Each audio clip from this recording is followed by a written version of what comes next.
السلام علیکم بچوں، کیسے ہیں آپ؟ آج کا ہمارا سبق نمبر 9 ہے تفہیم روشنی۔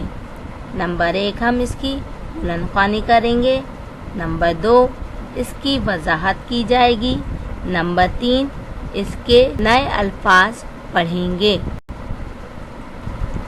روشنی۔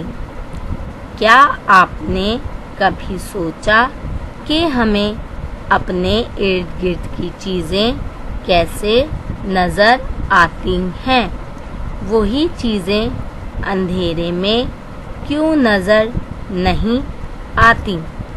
اس کی وجہ یہ ہے کہ اللہ تعالیٰ نے ہمیں روشنی کی نعمت بخشی ہے۔ روشنی کی وجہ سے ہم سب دیکھ سکتے ہیں۔ روشنی کا سب سے بڑا ذریعہ سورج ہے۔ اس کے علاوہ آگ، بجلی کی چمک اور کچھ جانوروں، مچھلیوں اور کیڑوں مثلاً جگنو کی اپنی روشنی ہوتی ہے۔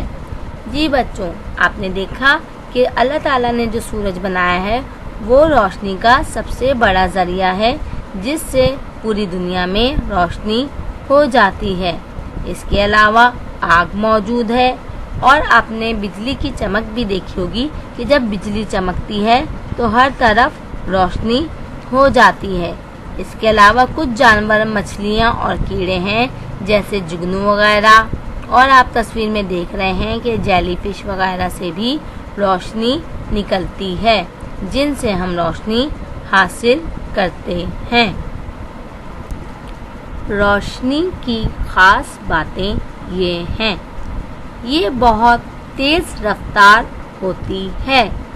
جتنی دیر میں ہم ایک لفظ کہتے ہیں اتنی دیر میں یہ پوری زمین کے گرد 8 چکر لگا سکتی ہے۔ یہ ہمیشہ سیدھی جاتی ہے، یہ چیزوں سے ٹکرا کر واپس آ جاتی ہے۔ جی بچوں، آج ہم نے روشنی کے بارے میں سیکھا کہ روشنی کہاں کہاں سے حاصل ہوتی ہے اور اس کی خاص باتیں کیا ہیں۔